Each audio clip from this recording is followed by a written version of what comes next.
저희 박수범 매니저와 함께 헤르메스 스타 김시은 팀장까지 모셔서 저희가 고앤스탑 진행해 보도록 하겠습니다. 두 분 안녕하십니까? 네, 안녕하세요. 네, 원래 두 분이 짝꿍이 아닌데 오늘 나와주셨습니다. 오늘 처음 호흡을 맞추시는 것 같은데 느낌이 좀 어떠세요? 새로운 사람과 만나는 것 같습니다. 매니저님도 네. 좋으신가요?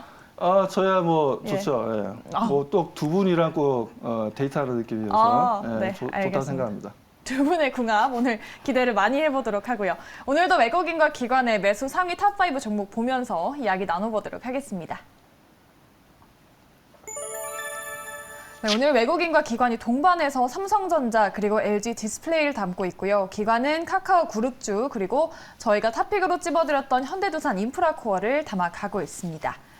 오늘은 첫 종목으로 외국인과 기관의 러브콜을 받고 있는 LG 디스플레이 체크해 보겠습니다. 오늘 스트레처블 디스플레이를 최초로 공개했다라는 소식이 들려오면서 8% 넘게 올랐습니다. LG 디스플레이 기대감을 가져봐도 될지 두 분의 의견 열어보도록 하겠습니다.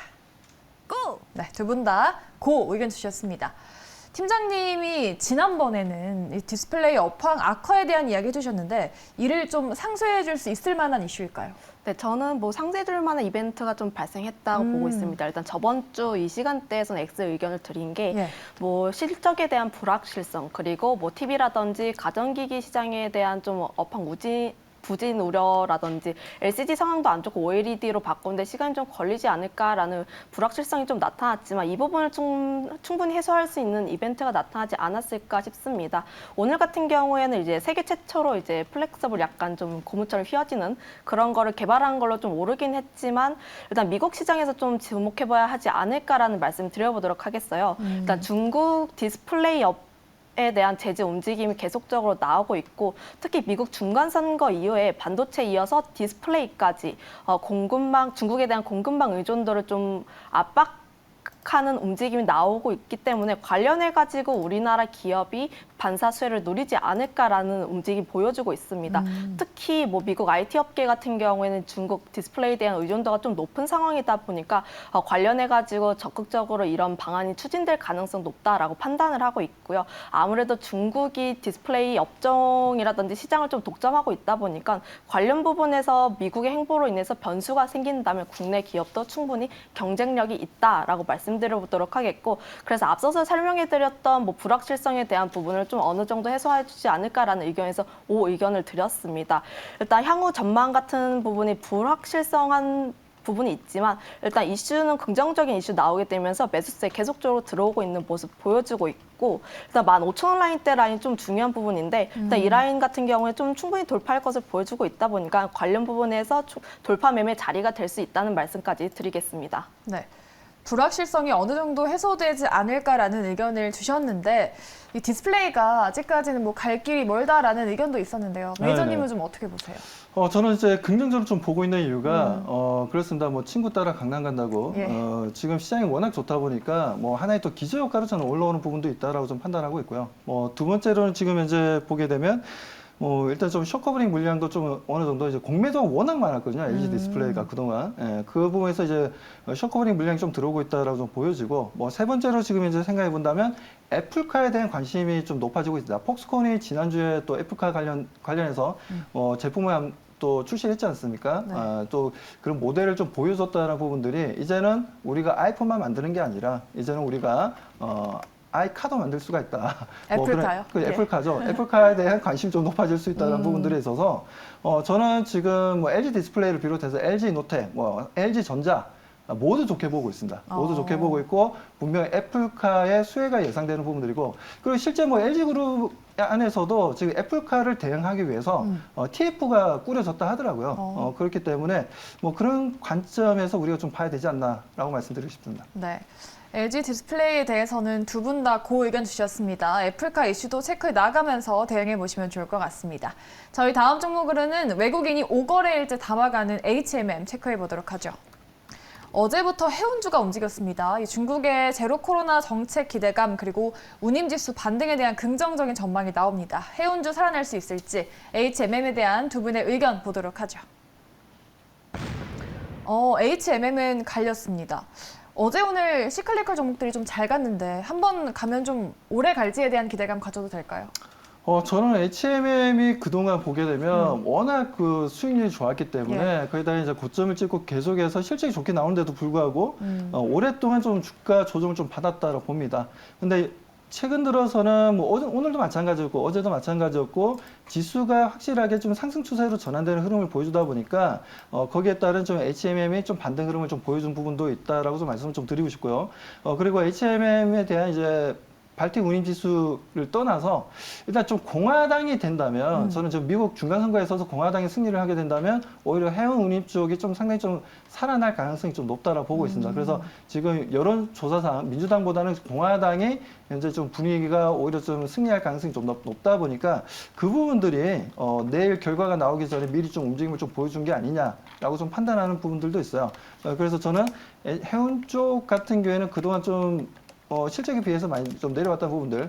물론 지금 현재 발틱 해운 운임 같은 경우에도 지금 좀 올라갔다 내려갔다 좀 그러고 있어요. 어느 정도 하방 경직을 만들어 나가고 있는 거 아니냐, 운임 지수상. 뭐 그렇게도 바라보고 있어서 저는 HMM에 대해서 일단 단기 상승은 좀 가져갈 수 있다. 하지만 추세적인 완벽한 상승을 할지는 아직 좀 더 지켜보면서 대응할 필요가 있다고 말씀을 드리고 싶습니다. 네. 미국의 중간 선거 이슈가 또 영향을 미칠 것 같습니다. 주가가 좀 과도하게 빠졌다는 부분에 대해서 말씀을 해주셨는데 단기 상승 가능하다에 대한 의견에는 팀장님은 동의하지 않으시는 거죠? 뭐 일단 단기적으로 상승할 수는 있지만 일단 업황에 대한 좀 구조적인 성장이 가능하지는 않을 것 같다는 말씀드리겠습니다. 일단 HMM 같은 경우에는 과거에는 SCFI 지수랑 좀 연동성이 좀 높았는데 최근에는 그런 기조로 좀 보이지 않고 있는 모습 보여주고 있고 일단 뭐 그런 뭐 SCFI 지수 같은 경우에도 연중 최저치 계속 기록하고 있고 연초에 이제 비교를 했을 때 60% 넘게 빠지고 있는 모습 보여주고 있다 보니까 관련해서 계속 좀 부담감 있는 상황이라 보여지고 있습니다. 일단 뭐 그 해상 운임 같은 경우에 떨어진다고 해서 뭐 실적이 무조건적으로 떨어지는 건 아니지만 그럼에도 불구하고 떨어지는 건 물동량 자체가 부족해지는 거고 그렇게 되면 실적에 영향이 갈 수밖에 없다라고 보고 있습니다. 이전처럼 주가의 랠리가 강하게 나오기 위해선 운임에 엄청난 상승이 나오거나 뭐 경기 활성화에 대한 움직임이 나와야 한다고 보고 있고요. 일단 4분기 같은 경우에는 블랙 프라이데이라든지 크리스마스 그리고 관군제 같은 빅 쇼핑 이벤트가 있다 보니까 단기적으로는 물동량이 많아질 수는 있습니다. 그럼에도 불구하고 일단 전반적으로 구조적으로 이제 좋게 만들어지는 상황이 아니다 보니까 일단 단기적인 부분으로 보시면 좋을 것 같다는 말씀 드리겠고 저점 부분에서 외국인들의 수급 매수세가 계속 이어지고 있다 보니까 관련 부분에서 저점 매수세라고 보시면 좋을 것 같고 일단 뭐 외국인들의 매수세가 좀 이탈이 나오게 된다면 좀 수급적인 움직임이 불확실하게 나오다 보니까 관련 부분 지속적으로 체크해 볼 필요가 있겠다는 말씀 드리겠습니다. 정부가 해운업계에 대해서 좀 지원책을 내놓고 있는 상황이잖아요. 지금 3조 원을 투입해서 해운업계를 지원한다라는 이슈가 나오면서 좀 함께 상승 탄력을 받고 있는 것 같은데 정부 정책을 좀 거스르지 말라라는 의견도 있잖아요. 그런 부분은 모멘텀이 될 수 없을까요? 네, 일단 그런 부분적으로는 일단 긍정적인 호재로 받아들여질 수는 있지만 물동량 자체가 좀 줄어든 부분이 아무래도 뭐 전 세계적으로 나타나고 있는 부분이다 보니까 관련 부분에서 좀 영향이 있지 않을까 싶습니다. 네, 알겠습니다. 해운업계에 대한 이야기 들어보면서 HMM에 대해서는 두 분의 의견이 갈렸다는 점 참고해 보시기 바라겠고요. 저희 마지막 종목으로 류틸렉스 한번 체크해 보도록 하겠습니다. 미국의 면역암 학회에서 항체 치료제 치료 효과를 발표한다라고 합니다. 내일 주가에 기대를 걸어도 될지 유틸렉스에 대한 두 분의 의견 바로 체크해 보겠습니다. 고! 예, 마지막은 고로 일치했습니다. 비임상의 데이터 공개인데 이런 것도 좀 인정을 해줄까요, 매니저님? 일단은 저는 상당히 좀 고무적이었다라고 좀 봅니다. 왜냐하면 이게 치료가 종양 억제율이 94%예요. 예. 예를 들어서 우리가 이게 굉장히 대단한 수치라고 저는 보고 있는데 예를 들어서 우리가 독감 백신을 맞습니다. 독감 백신을 맞으면 독감이 안 걸릴 확률이 몇 프로가 될까요?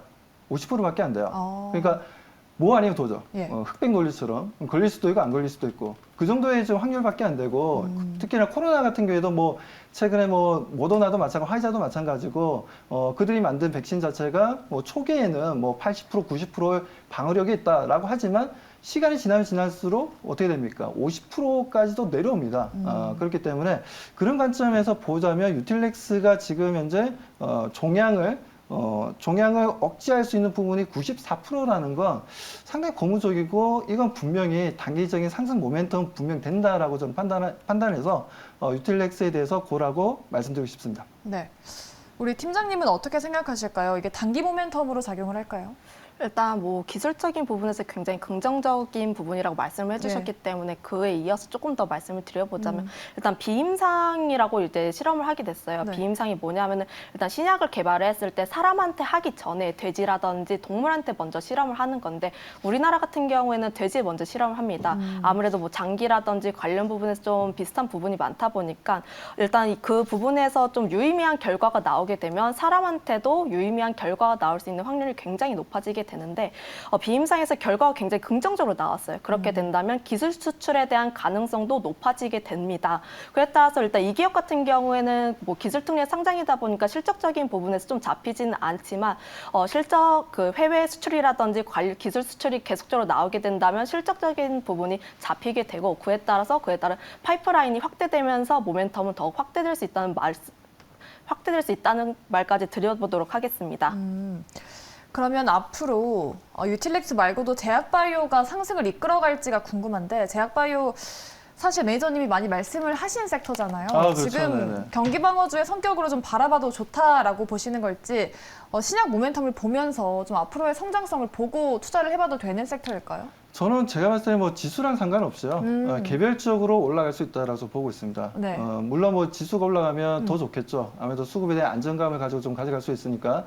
그래서 뭐 제약바이오는 지금 현재 제가 계속해서 말씀을 좀 드리고 있지만 동사와 같은 뭐 유틸렉스와 같은 회사도 있어요. 네오이문텍이라는 회사도 있고 그리고 T세포 동사 같은 경우 주로 보면 이제 T세포를 가지고 또 연구 개발을 하고 있는 부분도 있고 카티 치료제라는 부분들도 뭐 있다 보니까 뭐 동사가 일단 뭐 기술력은 상당히 좀 있는 회사고 그리고 현재 현금성 유동자산도 뭐 그렇게 뭐 나쁘지는 않은 상황이고 지금 매출은 안 나오고는 있지만 분명 유의미한 뭐 결과가 좀 조만간 나오지 않겠냐. 그리고 그에 대한 기대감에 주가가 미리 선반영되어서 단기 상승을 크게 가져갈 수 있다라고 말씀드리고 싶습니다. 네. 팀장님은 어떤 의견이실지 지금 제약바이오가 워낙 변동성이 크고 다른 업종과는 다르게 좀 기대감으로 가는 섹터잖아요. 우리가 어떤 섹터를 좀 옥석을 가려야 될까요? 제약바이오 안에서. 제약바이오 안에서 일단 뭐 개별적으로 봐야 하겠지만 일단 제약바이오 섹터에서 좀 봐야 되는 부분이 두 가지가 있는데 첫 번째는 실적, 두 번째는 기술력이라고 말씀드리겠습니다. 일단 뭐 그중에서 저는 제약바이오 sek터 중에서 랩지노믹스라든지 휴머시스 같은 개별적인 이슈를 가지고 있고 기술력도 있는 데다가 실적적인 부분까지 가져갈 수 있는 부분을 가져갈 수 있는 부분을 이제 모멘텀을 갖고 있는 종목군들 한번 보시는 게 좋지 않을까라고 말씀드려보도록 하겠는데 일단 뭐 미국 같은 경우에서 독감에 대한 이슈가 계속적으로 나오고 있고 국내라든지 미국, 중국에서도 코로나 확진자에 대한 움직임 계속적으로 나오고 있는 상황이다 보니까 제약 바이오 섹터에 대한 이슈는 계속적으로 나올 것으로 보고 있습니다. 제가 방금 말씀드린 뭐 랩지노믹스라든지 휴머시스 같은 종목군들 보시면 진단키트 관련 기업인데 앞서서 설명한 뭐 코로나 확진자라든지 그와 관련된 모멘텀이 있다고 보시면 좋을 것 같고 휴머시스 같은 경우에는 개별적인 모멘텀으로 그 슈퍼개미와 경영진 간의 이제 분쟁 이슈가 있습니다. 일단 뭐 경영진과 슈퍼개미와 간의 이제 지분율이 2%대로 차이가 나지 않다 보니까 관련해서 분쟁은 더더 심각해질 것으로 보고 있고요. 이런 부분 같은 경우는 일단 주식시장에서 호재로 받아들여지다 보니까 관련해서 계속적으로 움직임 체크해 보시면 좋을 것 같고 랩지노믹스 같은 경우에도 이제 주주가 변경이 되었었는데 일단 관련해 가지고 좀 그 최대 주주가 일단 11,000원대 평단을 이루고 있다 보니까 관련해서 좀 주가가 좀 움직이지 않을까라는 움직임이 있습니다. 네, 알겠습니다. 제약바이오 전략까지 꼼꼼하게 이야기 나눠봤습니다. 고스탑으로 저희가 세 종목의 전략 들어봤고요. 오늘 두 분의 최선호주도 한번 알아보도록 하겠습니다. 내일장 눈여겨볼 탑픽 종목은요. 네, 3주 연속 현대두산 인프라코어를 꼽으셨고 매니저님은 유틸렉스 알려주셨습니다. 유틸렉스부터 일단 들어볼까요? 지금 가격 전략을 설정하기가 좀 어려운 종목인 것 같습니다. 저는 이제 시작이다라고 좀 보고 있어서 뭐 가격 설정한 게 뭐 그렇게 뭐 어렵지 않다라고 말씀 좀 드리고 싶습니다.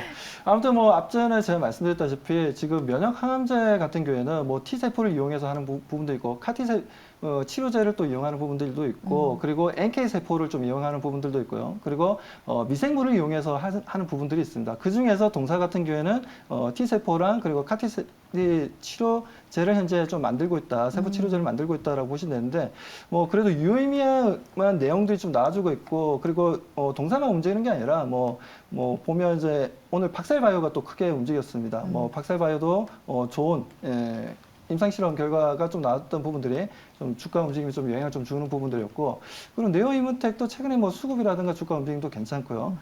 그리고 또 어떻게 보면 지노맥 컴퍼니라는 또 미생물을 이용해서 또 항암 치료제를 만드는 회사들의 움직임도 좋습니다. 뭐 그렇다면 지금 유틸렉스만 좋아서 움직이는 게 아니라 관련 종목들이 전체적으로 같은 업종과 같은 섹터 안에서 같이 움직이고 있다는 거예요. T세포로 항암제를 만들든 NK세포로 항암제를 만들든 미생물을 이용해서 항암제를 만들든 다 같이 상승 추세를 보여주고 있어서 좀 그렇다면 유틸렉스가 오늘의 수급이 원래 상장 주수가 3,600만 주인데 오늘 거래된 양마들은 2,000만 주가 넘습니다. 이 정도의 거래량이라면 충분히 단기 상승 흐름을 좀 가져갈 수 있다고 말씀드리고 투자 전략 바로 말씀드리겠습니다. 자, 목표가는 12,000원 좀 제시하도록 하겠습니다. 좀 높게 좀 보고 있고요. 네. 자, 그리고 매수가는 9,000에서 8,500원 사이에, 자, 그리고 손절가는 7,500원으로 대응해 보도록 하겠습니다. 네, 유틸렉스는 목표가 12,000원에 손절가 7,500원 이야기해 주셨습니다. 다음에 최선호주는 현대두산인프라코어 3주 연속 꼽아주시는데 언급하시고 나서도 계속 오르고 있는 종목입니다. 증권가에서도 목표 주가를 지금 상향하고 있는 분위기인 것 같아요. 네, 뭐 일단 제가 뭐 3주 연속 이 종목을 최선호주로 꼽게 되면서 할 말은 뭐 2주 동안 계속 한 것 같아요. 일단 건설기계 섹터 계속적으로 좋은 모습 보여주고 있고, 특히나 뭐 우리 증시에서 네옴시티라든지 우크라 재건 관련 이벤트가 계속 나오고 있다 보니까 관련 부분에 대한 기대감 계속적으로 증시에 나오고 있다는 말씀 드리겠습니다.